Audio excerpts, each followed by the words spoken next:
وبارك وسلم أجمعين.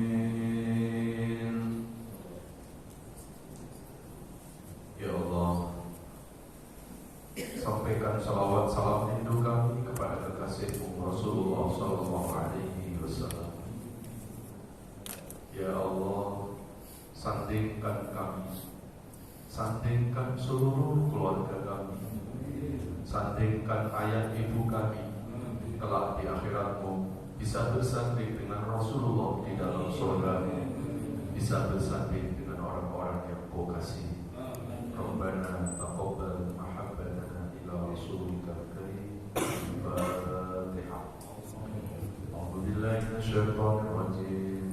Bismillahirrahmanirrahim. Alhamdulillahi rabbil alamin. Ar-Rahmanir Rahim. Maliki yaumiddin. Iyyaka na'budu wa iyyaka nasta'in. Ihdinas siratal mustaqim. Siratal ladzina an'amta 'alaihim ghairil maghdubi 'alaihim waladdallin.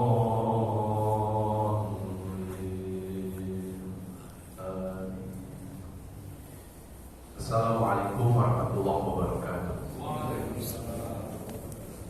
Bismillahirrahmanirrahim. Alhamdulillahirabbil alamin.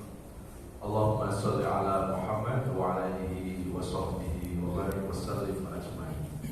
Rabbi zidna ilma wa alhiqna bis shalihin. A'udzu bi kalimatillahi tammati min syarri ma khalaq. Bismillahirrahmanirrahim. La yadurru ma'asmihi syai'un fil ardi wa la fis sama' wa huwas samiul alim. Amma ba'd. Segenap pengurus DKM, juga Bapak Ibu sekalian yang dirahmati Allah, alhamdulillah kita bersyukur kepada Allah. Allah masih memberikan nikmat sehat, nikmat panjang umur kepada kita. Mudah-mudahan nikmat sehat dan panjang umur ini bisa kita manfaatkan untuk memperbaiki diri kita, untuk mendekatkan diri kepada Allah Subhanahu wa ta'ala. Amin ya Allah ya Rabbal alamin. Salawat beserta salam sama-sama kita sampaikan kepada panutan abadi kita Rasulullah Muhammad sallallahu alaihi wasallam. Mudah-mudahan kita semua termasuk umat yang mencintai Nabi, dan semoga Nabi mencintai kita. Amin ya Allah ya Rabbal alamin. Baik Bapak Ibu, seperti biasanya kajian kita adalah tadabbur Al-Quran, yaitu renungan-renungan di bawah naungan ayat-ayat suci Al-Quran. Tema kali ini adalah menjaga hubungan baik dengan Allah. Untuk mengawali kajian ini, kita akan membuka Al-Quran, yaitu surat Al-Baqarah, surat kedua, ayat 112. A'udzu billahi minasyaitonir rajim. Bismillahirrahmanirrahim. Bala man aslama wajhahu lillah. Bala man aslama wajhahu lillahi wa huwa muhsin falahu ajruhu inda rabbih wa la khawfun 'alaihim wa la hum yahzanun. Sadaqallahul adzim. Yang artinya, tidak barang siapa yang hidupnya selalu berserah diri, selalu tunduk, selalu melibatkan Allah, kemudian diikuti dengan perbuatan muhsin, perbuatan yang baik, maka falahu ajruhu inda rabbih, maka baginya akan mendapatkan pahala yang besar, dan dalam kehidupan dunianya orang tersebut tidak akan dihantui ketakutan dalam menghadapi hidup, dan juga tidak larut dalam kesedihan. Sadaqallahu adzim. Maha benar Allah atas segala firman-firman. Bapak Ibu jamaah sekalian, ada dua kunci kehidupan manusia. Kalau manusia hidupnya mau bahagia, kalau hidupnya mau mendapatkan ketenangan, maka 15 abad yang lalu Allah sudah menjelaskan di dalam Al-Quran. Di antaranya adalah dalam surat Al-Baqarah ayat 112. Yang pertama, man aslama wajhahu lillah. Hidup ini harus kita tundukkan kepada Allah. Jangan hidup ini tunduk kepada hawa nafsu kita. Hidup ini harus selalu kita berserah kepada Allah. Itulah makna Islam. Jadi kata Islam itu berakar dari kata aslama. Artinya apa? Tunduk, patuh, berserah, bersandar, membersamai Allah. Itu maknanya adalah aslama. Maka ketika hidup ini kita selalu membersamai Allah, selalu tunduk kepada Allah, pasti seberat apapun masalah hidup kita akan ada jalan keluar. Kenapa? Karena Allah lah yang membuat hidup. Pasti tentunya Allah lah yang tahu tentang solusi hidup. Seperti masjid ini pasti ada yang bangun. Yang membangun masjid ini adalah siapa? Tukang. Maka begitu ada masalah dengan bangunan, yang pas larinya ke siapa, Pak? Pasti ke tukang. Kenapa? Karena yang membuat bangunan pasti lebih tahu persoalan-persoalan bangunan. Lalu apa bedanya? Kalau hidup ini yang membuat Allah, kenapa kita disuruh untuk berlindung, berserah, melibatkan Allah? Ya karena Allah yang membuat hidup pasti lebih tahu tentang solusi hidup. Maka ketika dalam hidup kita kok kita sering dihantui ketakutan, sering hidup dalam kecemasan, kemudian hidup kita sering stres, sering depresi, sering putus asa, itu sebetulnya bukan disebabkan karena problemnya, Pak. Bukan disebabkan karena masalahnya. Jadi kita jangan selalu menyalahkan masalah. Bisa jadi karena kita yang salah dalam membawa masalah. Harusnya setiap masalah kita libatkan Allah. Kita berusaha untuk melarikan semua itu kepada Allah. Tapi hari-hari ini kadang ketika ada orang punya masalah dilarikan ke pikirannya, masalah dilarikan ke akalnya, masalah dilarikan ke perasaannya. Kalau akhirnya akalnya lelah, lalu kemudian stres, lalu kemudian putus asa, maka itu karena kita yang salah dalam membawa masalah itu. Maka dalam kondisi apapun kita harus menjaga hubungan baik dengan Allah. Dalam kondisi apapun jangan pernah kita tinggalkan Allah. Jangan pernah kita abaikan Allah. Jangan pernah kita melupakan Allah. Karena kalau kita sudah melupakan Allah, meninggalkan Allah, mengabaikan Allah, tidak membersamai Allah, maka hidup kita, Pak, akan diombang-ambingkan oleh keadaan-keadaan kita sendiri. Ya, ini Allah jelaskan dalam surat Al-Hasyr, surat 59 ayat yang ke-19. A'udzubillahi minasyaitonir rajim. Wala takunu kalladzina nasullaha fa ansahum anfusahum ulaika humul fasiqun. Sadaqallahul. Jangan pernah kita melupakan Allah, jangan pernah kita meninggalkan Allah. Jaga hubungan baik dengan Allah. Kalau kita meninggalkan Allah, apa lanjutan ayat tadi, Pak? fa'ansahu. Allah pun juga akan meninggalkan hidup kita. Allah pun akan melupakan kita. Dan kalau orang sudah ditinggalkan sama Allah, apa yang terjadi, Pak? Di sanalah akan terjadi kehampaan dalam kehidupan. Akhirnya hidupnya hambar, kosong, lalu kemudian mudah putus asa, lalu stres. Ya. Jadi stres, keputusasaan, kecemasan dalam menghadapi hidup, menurut Quran, Pak, itu bukan disebabkan karena masalahnya, karena nggak ada orang hidup yang tak ada masalah. Ya. Rumah tangga yang hebat sekalipun, Pak, apakah rumah tangga yang nggak ada masalah? Nggak mungkin.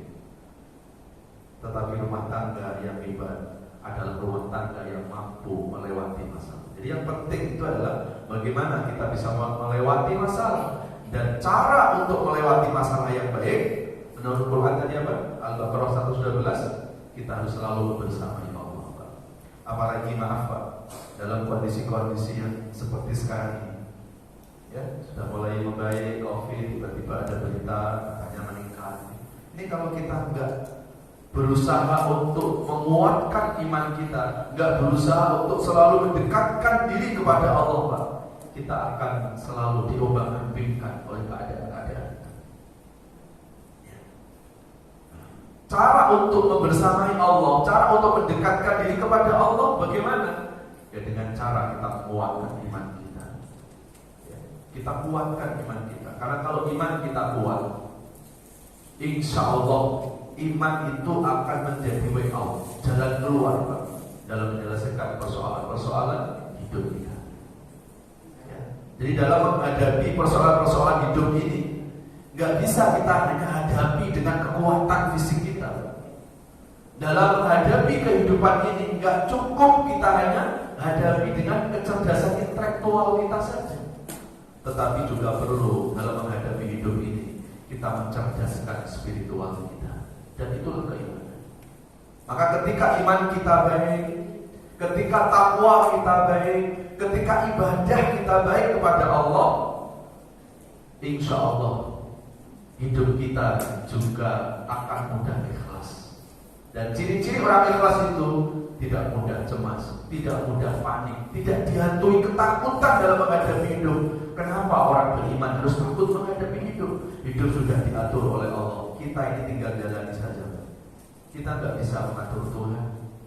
Kita nggak bisa memaksa Allah untuk mengikuti kemauan kita. Karena hidup ini memang bukan mau-maunya kita. Hidup ini hakikatnya adalah mengikuti apa yang dimaui oleh Allah. Dan kemauan Allah tidak mungkin lebih jelek dari kemauannya manusia. Ini yang Allah jelaskan dalam Al-Baqarah surat kedua ayat 216. Kutiba 'alaikumul qitalu wa huwa kurhun lakum fa 'asa an takrahu syai'an wa huwa syarrun lakum wa huwa khairul lakum wa 'asa an tuhibbu syai'an wa huwa syarrun lakum wallahu ya'lamu wa antum la ta'lamun. Al-Baqarah 216. Sering-sering kita renungi ayat ini, Pak. Karena kan hidup kita tidak selamanya senang terus, dan hidup kita juga tidak selamanya susah terus. Senang susah itu biasa, Pak.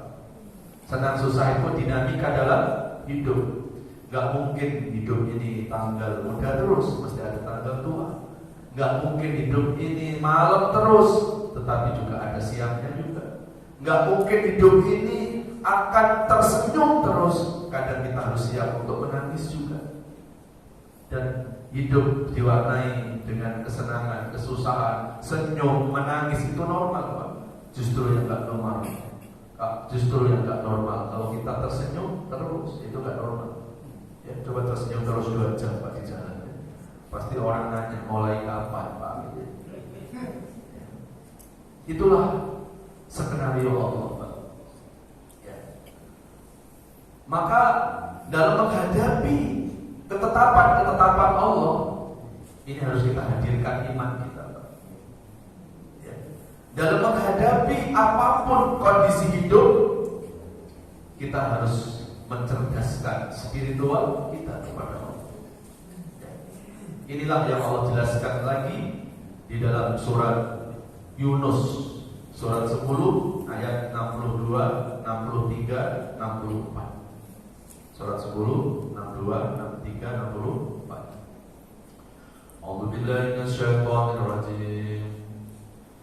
Bismillahirrahmanirrahim.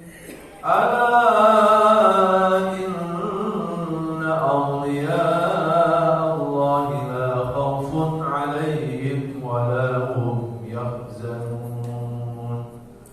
Alladzina amanu wa kanu yattaqun. Lahumul busyra fil hayatid dunya wa fil akhirah. La tabdila li kalimatillah.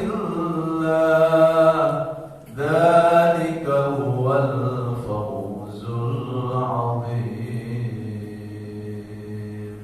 Sadaqallahul adzim. Coba kita renungi surat Yunus surat 10 62, 63, 64. Ingatlah sesungguhnya kekasih-kekasih Allah. Semoga kita termasuk di dalamnya. Amin ya rabbal alamin.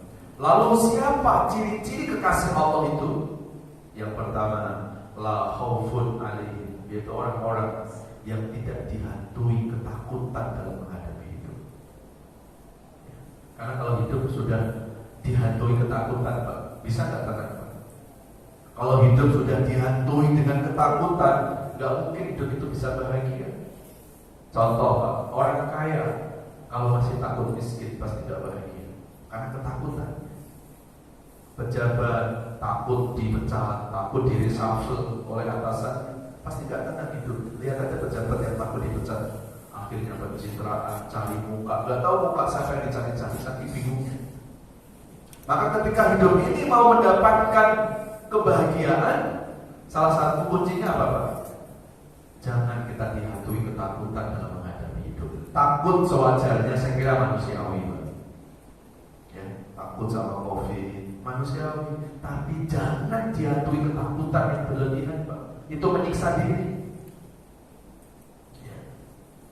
Makanya Rasulullah kan mengajarkan doa, Allahumma inni a'udzubika minal hammi wal hazan wa a'udzubika minal ajzi wal kasal wa a'udzubika minal jubni wa ghalabatid daini wa qahrir rijal. Ya Allah, ini doa Nabi, Pak.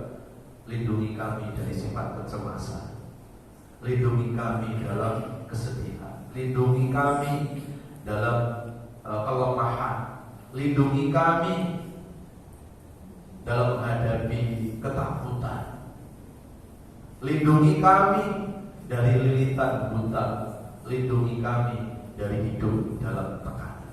Salah satu yang diminta Rasulullah agar Rasulullah dilindungi oleh Allah dari rasa takut yang berlebihan. Ya, takut, sedih, kalau itu sewajarnya saya kira manusiawi, Pak. Tapi kalau kemudian dihantui dengan ketakutan, ya, ini ada penyakit iman. Ya. Kalau orang itu sudah dihantui ketakutan dalam hidupnya, maka hidupnya akan terasa sempit. Hidup luas itu bukan, maaf, karena rumahnya yang luas, tapi hidup yang sempit adalah ketika hati kita lapar. Ya, ketika hidup tidak dalam ketakutan yang berlebihan. Ya. Anggaplah ini ya, COVID ini kan ada yang punya, Pak.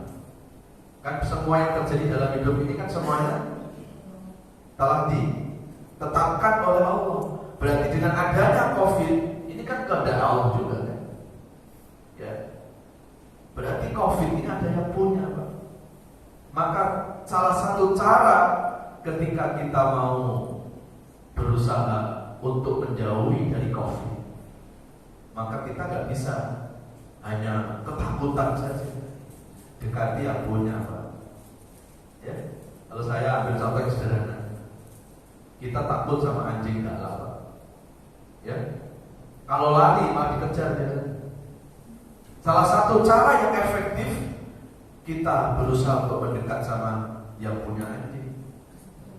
Ya. Insya Allah yang punya anjing bilang diam, Pak. COVID kan juga ada yang punya. Kenapa kita selalu menjauhi COVID? Harusnya kan kita dekati yang punya. Siapa? Allah. Kalau Allah yang menundukkan, insya Allah kita akan terhindar dari itu. Hari ini banyak orang ketakutan dengan COVID-nya, tapi nggak berusaha untuk mendekatkan kepada yang punya. Maka akhirnya terjadi ketakutan yang berlebihan. Kan sampai sekarang Pak, masih ada orang Pak yang sampai ketakutan yang berlebihan Pak. Ya. Jadi kalau kita dihantui ketakutan yang berlebihan, ya, ini pasti akan membuat hidup kita tidak nyaman. Ya mas sekalian yang dirahmati Allah Subhanahu wa ta'ala. Kemudian tanda yang kedua, kekasih Allah siapa lagi? Wala hum yahzan, yaitu orang-orang yang tidak larut dalam kesedihan. Ya sedih sih sedih, tapi gak tenggelam dalam kesedihan. Ini masalahnya udah 2 tahun Pak, sedihnya sampai sekarang. Itu menyiksa diri. Ya. Kuncinya apa supaya hidup tidak dihantui ketakutan, tidak larut dalam kesedihan? Ayat di bawahnya Pak, yaitu Yunus ayat 63. Alladzina amanu wa kanu yattaqun. Kita harus kuatkan iman kita. Kita harus kuatkan ketakwaan kita. Kita dekatkan diri kepada Allah. Banyak-banyak kita beribadah kepada Allah. Ya. Kalau iman kita baik, pasti kita akan baik dalam menjalani proses-proses kehidupan kita. Maka orang yang imannya baik itu gak hanya dilihat dari sholatnya saja Pak. Orang yang imannya baik itu gak cukup hanya dilihat dari ngajinya saja, dari ibadahnya saja. Tapi tanda iman seseorang itu baik ketika iman itu mampu menjadi way out, jalan keluar dalam menghadapi persoalan-persoalan kehidupan. Ini yang Allah jelaskan ya di dalam surat At-Tolak surat 65 ayat 2 sampai ayat yang ketiga. Ayat 2-nya jangan dari awal Pak ya, di penghujung akhirnya wa may yattaqillaha yaj'al lahu makhraja wa yarzuqhu min haitsu la yahtasib wa may yatawakkal 'ala Allah fa huwa hasbuh innallaha balighu amri qad ja'ala Allahu likulli syai'in qadar. Ini ayat 1000 dinar. Barang siapa yang hidupnya selalu bertakwa, beriman, mendekatkan diri kepada Allah, Allah berjanji yaj'al lahu makhraja. Allah pasti akan memberikan jalan keluar dari apapun persoalan yang kita jalan. Wa yarzuqhu min haitsu la yahtasib, dan Allah akan memberikan rezeki yang tidak terduga-duga. Rezeki tidak selamanya dihubungkan dengan materi saja. Kesehatan pun rezeki, kita dimudahkan untuk tahajud itu rezeki, kita dimudahkan untuk bisa datang ke masjid itu juga rezeki.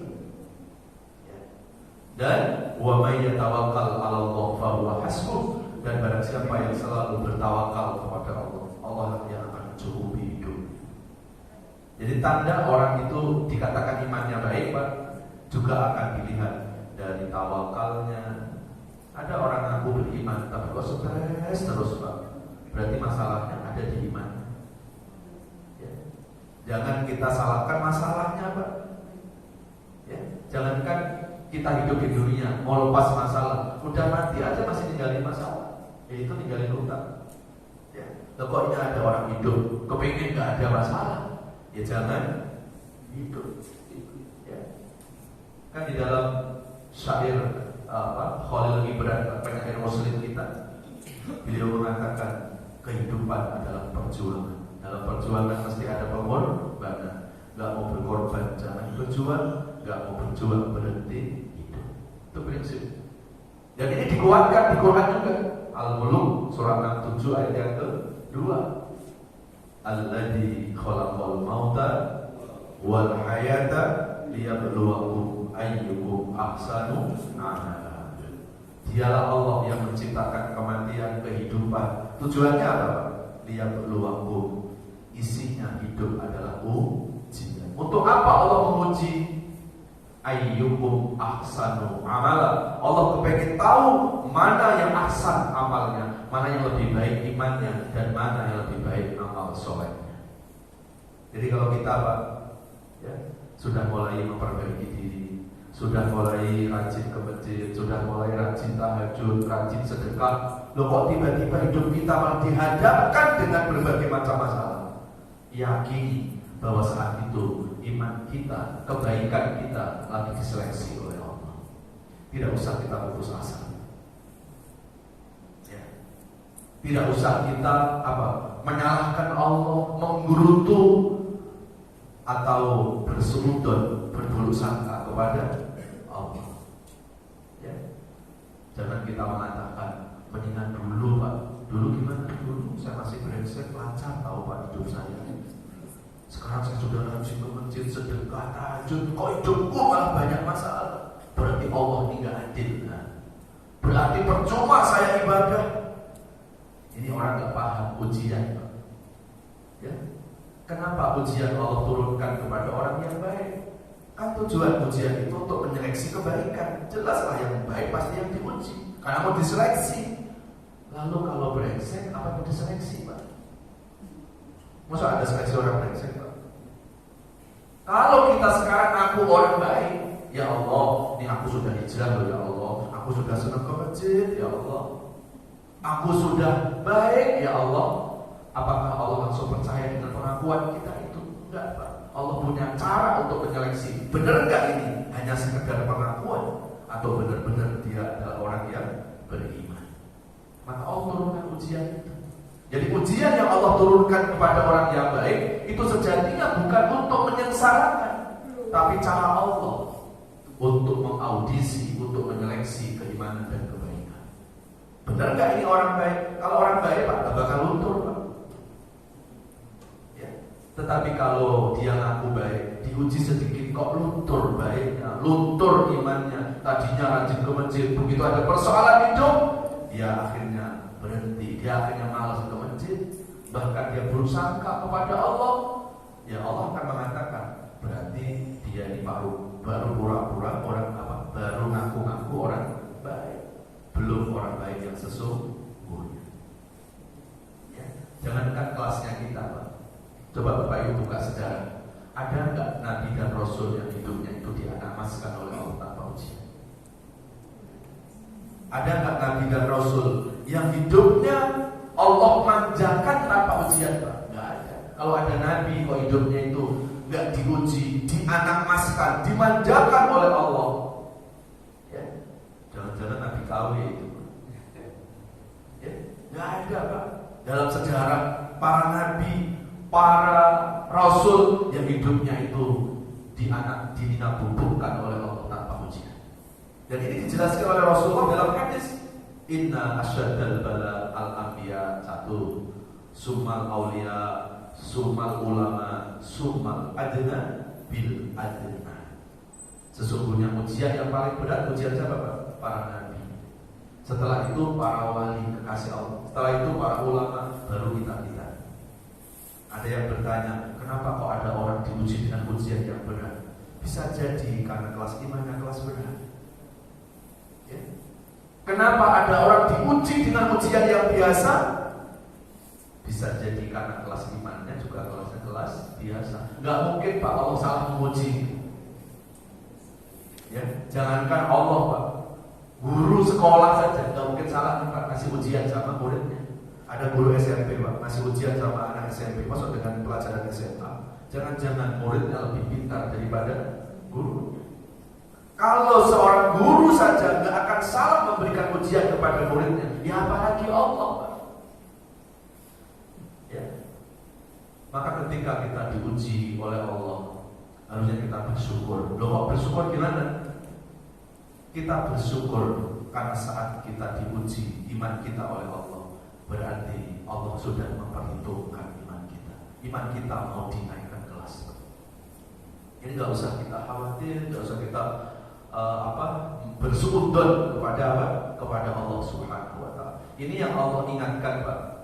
15 abad yang lalu dalam Quran, ada manusia yang imannya itu setengah-setengah, ibadahnya itu setengah hati. Ini ada dalam surat Al-Hajj, surat 22 ayat yang ke-11. Surat 22 ayat 11.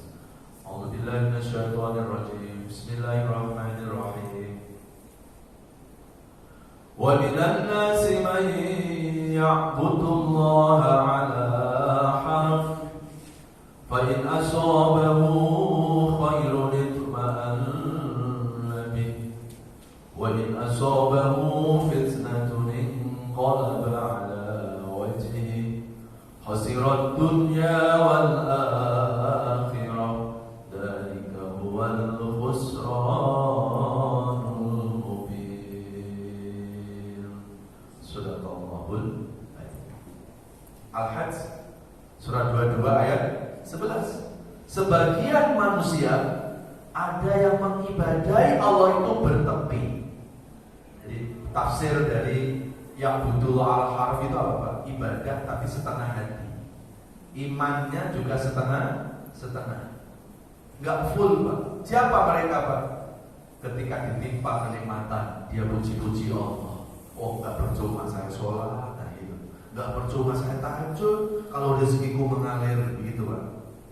Enggak percuma saya sedekah kalau akhirnya Allah berikan kebahagiaan. Tapi begitu dicabut kenikmatannya oleh Allah, diganti dengan ujian, diganti dengan kesulitan, Allah dicampakkan begitu saja. Dia kembali ke belakang. Maka orang yang seperti ini, apa kata Quran? Khasirat dunya wal akhirah. Rugi dunia, rugi akhirat. Dzalika huwal khusranul mubin. Itulah kerugian yang nyata. Jangan sampai iman kita, ibadah kita itu terkontaminasi oleh keadaan. Masa ibadah tergantung mood. Moodnya lagi semangat baru rajin ibadah. Moodnya lagi gak enak, berpengaruh terhadap ibadah. Jangan. Sekali kita ibadah kepada Allah, sampai mati tetap ibadah kepada Allah. Sekali kita mengucapkan la ilaha illallah, sampai mati tetap la ilaha illallah. Sekali kita mengucapkan iman, sampai mati tetap kita membawa iman. Inilah yang disebut dengan istiqomah. Inna khairal a'mal adwamuha wa inqadha. Sebaik-baiknya amal itu dan langgengnya, bukan hanya banyaknya. Ada orang semalam tahajud, semalam suntuk, tapi setelah malam itu dia nggak tahajud lagi. Allah nggak suka. Allah suka itu ibadah yang kontinu, walaupun setiap malam hanya 2 rakaat, tapi istiqomah, tapi langgeng, itu jauh lebih disukai oleh Allah ketimbang orang yang ibadah terlalu over dan setelah itu dia nggak ibadah. Baca Quran Pak, walaupun mampunya 1 ayat. Kalau 1 ayat sih, kalau nggak malu ya, maksud 1 ayat, 1 ayat. Tapi kontinu kita, itu lebih dicintai Allah ketimbang kita bulan Ramadan khatam 3 kali. Selesai Ramadan nggak dibuka lagi Quran. Ya. Kenapa kita rajin ibadah, rajin baca Quran nunggu Ramadan? Apakah Allah hanya ada di Ramadan? Apakah surga hanya ada di Ramadan? Padahal Allah itu ada kapan saja. Maka orang yang dia selalu menjaga hubungan baik dengan Allah, dia tidak akan berani meninggalkan Allah dalam kondisi apapun. Ya. Seorang anak Pak, kalau selalu menjaga hubungan baik dengan orang tua, pasti hidupnya nyaman. Anak menjaga hubungan dengan baik, ya, kepada orang tuanya. Anak membersamai orang tua, anak itu pasti nyaman karena merasa dia melindungi. Apalagi seorang hamba kalau dalam dekapan Tuhannya. Kalau orang tua dia memberikan pelindungan kepada anaknya, dan Allah sebaik-baik yang memberikan pelindungan. Ya. Orang tua kasih rezeki ke anak, Allah lah sebaik-baik sang pemberi rezeki. Ya. Jamaah sekalian yang dirahmati Allah Subhanahu wa ta'ala. Lalu kita kembali ke surat Yunus tadi, masih ada 1 ayat lagi. 62 sudah, 63 sudah ya. Lalu yang 64-nya, ketika seseorang itu selalu menguatkan iman dan takwanya, Allah menjamin lahumul busyra fil hayatid dunya. Dia akan diberikan kebahagiaan dalam hidup di dunia, dan dia akan diberikan kebahagiaan di dalam hidup alam. Jadi ketika hidup ini mau mendapatkan bahagia dunia dan akhirat Pak, maka syarat untuk mendapatkan kehidupan bahagia dunia dan akhirat adalah memperbaiki menjaga hubungan baik dengan Allah Subhanahu wa ta'ala. Ya. Kalau karena harta dan jabatan orang itu pasti tenang, pasti bahagia. Kenapa nggak Fir'aun sama Qarun yang paling bahagia? Ya. Kalau kita buka dalam sejarah, Qarun kan ada istilah harta karun kan? Itu sampai direkam dalam Quran. Inna mafatihahu latanu, kunci gudangnya Qarun yang buat nyimpan emas berlian Pak, satu gerbong kereta itu baru kunci. Ya. Lalu kita lihat sejarah dalam hidupnya. Apakah Qarun termasuk orang yang dibahagiakan hidupnya oleh Allah? Tidak. Dia dihinakan oleh Allah. Kenapa? Karena hidupnya dia tidak menghubungkan diri kepada Allah. Hidupnya jauh dari agama. Hidupnya jauh dari kebenaran. Kalaulah karena jabatan orang itu pasti bahagia, kenapa enggak Fir'aun yang paling bahagia? Fir'aun itu raja. Ya, sampai dia mengatakan apa di Quran itu? Ana rabbukumul a'la, aku Tuhan di atas Tuhan. Ya.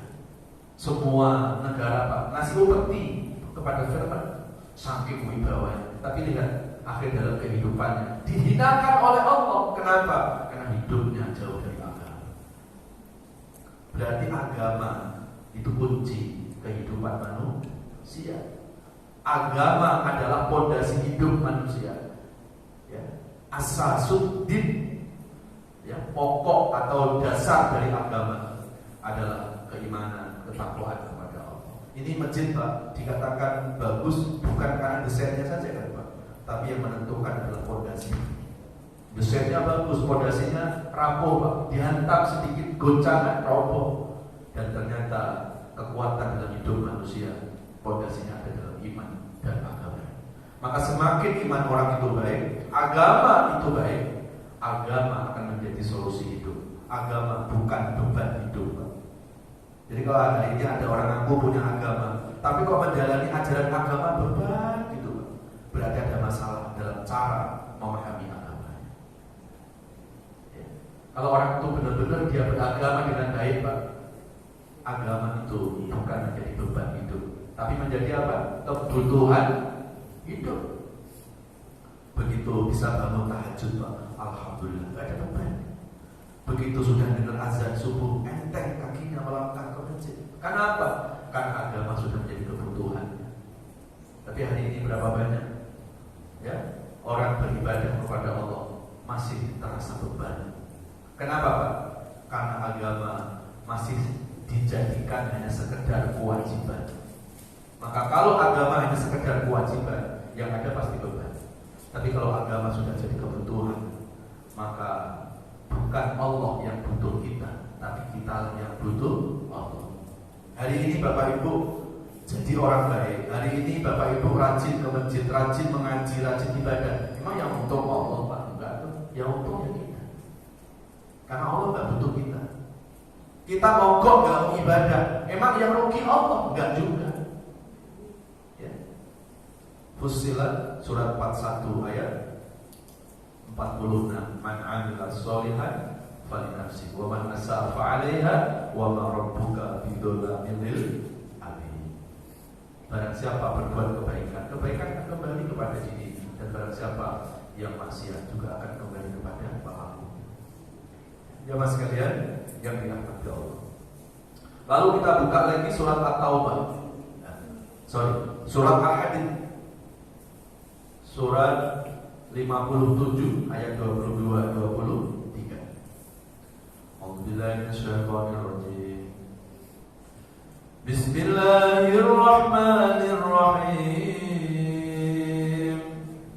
Ma asaba min musibatin fil ardi wala fi anfusikum wala fi anfusikum illa fi kitabin min qabli an nabra'aha inna dzalika 'ala Allahi yasir. Subhanallah. Surat Al-Hadid ayat 22. Apapun yang terjadi di muka bumi, apapun yang menimpa kita, semuanya itu telah ditetapkan oleh Allah sebelum peristiwa itu terjadi. Nah, berarti takdir sama peristiwa duluan mana? Takdir sama peristiwa duluan mana? Atau jangan-jangan takdir sama peristiwa bareng? Menurut surat Al-Hadid, berarti takdir lebih dulu ditetapkan, lalu peristiwa dia bergerak menuju takdir tadi. Seperti subuh ini, kita bisa ke masjid, Pak. Itu sudah ditulis dulu oleh Allah, baru kaki kita yang bergerak menuju masjid ini. Berarti gak ada yang terjadi dalam hidup ini karena kebetulan.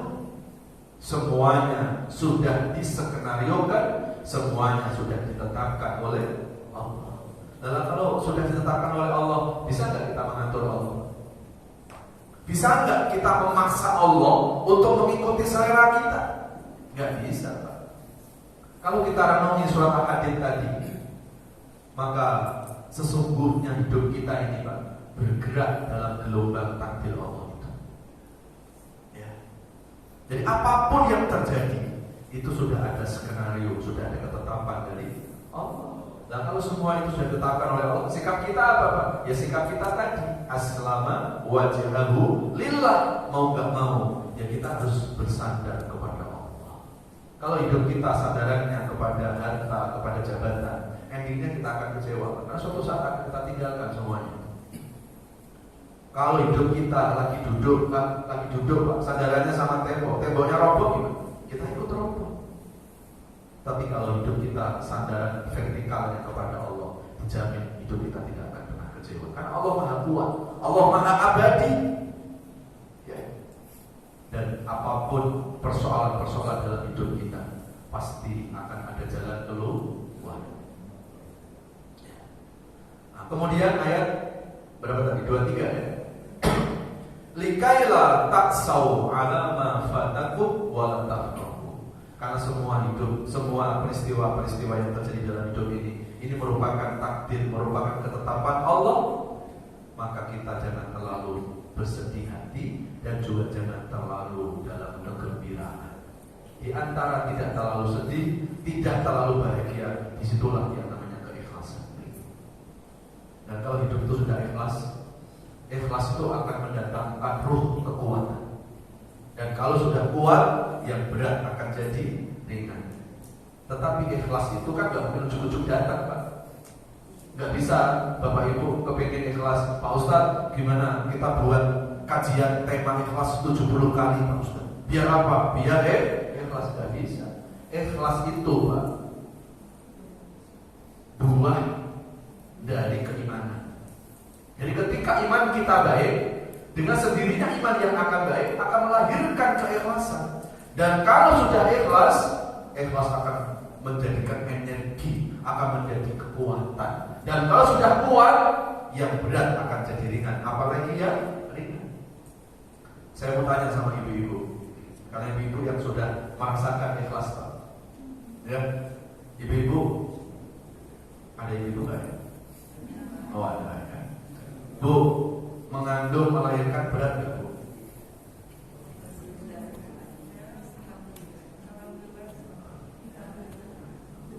Alhamdulillah itu maksudnya apa? Orang pertanyaannya mengandung melahirkan berat apa tidak? Ya. Kalau berat, kalau bilang enggak, ya. Berat Pak Ustadz. Begitu mau berat ditanya anaknya berapa, Bu? 5. Lah kok bisa 5 berat? Ya, ini keikhlasan. Ilmu ikhlas itu, Pak, belajar dari seorang ibu yang mampu mengandung dan melahirkan. Jadi kalau ada yang mengatakan seorang ibu, aku mengandung, aku melahirkan ringan, itu menyalahi Quran, Pak. Quran sendiri mengatakan wa wasainal insana biwalidayhi hamalathu ummuhu wahnan ala wahnin wa fisaluhu fi 'amain. Seorang ibu, kenapa disuruh kita berbuat baik lebih dari seorang bapak? Kenapa? Karena ibulah yang mengandung melahirkan. Saat itu Allah katakan apa? Wahnan ala wahnin, payah di atas payah, berat di atas berat. Loh, buktinya saya ringan kok, Pak, anak 5. Kalaupun ibu itu diringan, kalaupun ibu ringan saat melahirkan, saat mengandung, itu bukan mengandung melahirkan ringan. Allah yang sudah meringankan. Lalu kita belajar apa kunci yang membuat ibu itu bisa ringan dalam mengandung dan melahirkan. Kuncinya keikhlasan. Ya, ikhlas Pak.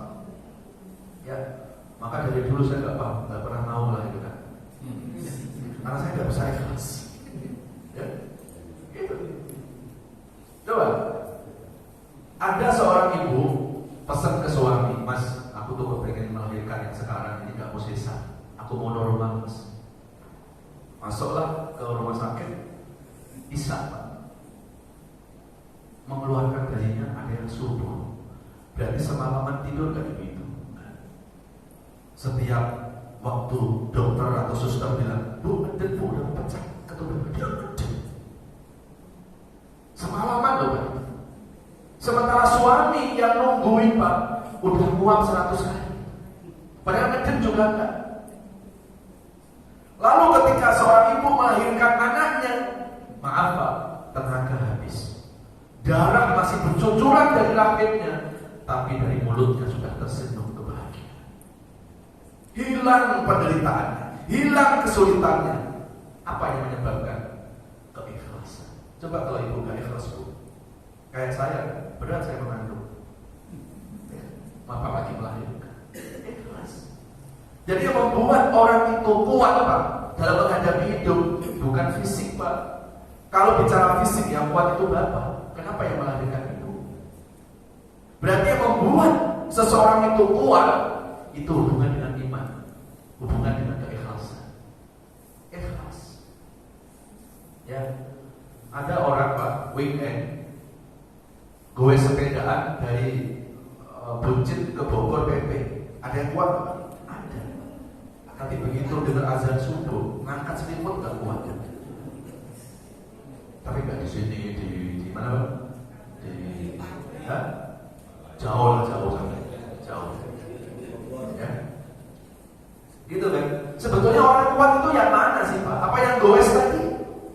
Enggak. Orang yang kuat adalah orang yang ikhlas. Kenapa dia bisa angkat selimutnya? Ya, karena ada keikhlasan. Dia ikhlas. Dia mau ke masjid. Allah yang butuh. Aku yang butuh Allah, bukan Allah yang butuh. Maka munculkan Pak ikhlas. Ketika kita sudah ikhlas, insya Allah ikhlas Pak akan menjelma menjadi energi, akan menjadi kekuatan. Dan kalau sudah kuat, insya Allah yang berat akan jadi ringan. Kenapa kok yang ringan jadi berat? Jangan-jangan kurang ikhlas. Kenapa kurang ikhlas? Ikhlas kan lahir dari keimanan, berarti harus diperbaiki keimanan kita. Maka kenapa kita itu diperintahkan untuk mengaji? Tujuan ngaji bukan sekedar mengumpulkan kewajiban. Tujuan ngaji adalah untuk memecah keimanan. Semoga apa yang saya sampaikan subuh ini ada manfaat. Amin. Ya Allah ya Rabbal. Baik, sebelum diakhiri doa, barangkali Bapak Ibu ada yang mau bertanya. Ada yang bertanya? Cukup? Baik, kita tutup dengan doa. Mudah-mudahan doa-doa kita dijabah oleh Allah Subhanahu wa Ta'ala. Saudara-saudara kita, teman-teman kita yang selagi sakit, semoga Allah akan mengangkitnya, dan kita semoga selalu dalam lindungan Allah Subhanahu wa Ta'ala. Amin ya Rabbal. A'udzubillahi minasyaitonir rajim. Bismillahirrahmanirrahim. Alhamdulillahirabbil alamin. Allahumma shalli ala Muhammad wa ala alihi wa sahbihi wa barik wa sallim ajmain. Ya Allah, ajarkan kepada kami makna bersyukur ya Allah, agar kami mampu mensyukuri semua kenikmatan-kenikmatan yang Kau berikan kepada kami ya Allah. Jangan Kau jadikan kami terlena dalam kenikmatan-kenikmatan dunia ini ya Allah, karena kami yakin, kami sadar semua ini titipan-Mu ya Allah, dan semua ini pasti akan kembali lagi kepada-Mu ya Allah. Ya Allah, ajarkan kepada kami makna sabar ya Allah, agar kami mampu mensikapi semua cobaan hidup ini dengan penuh keikhlasan, dengan penuh ketabahan.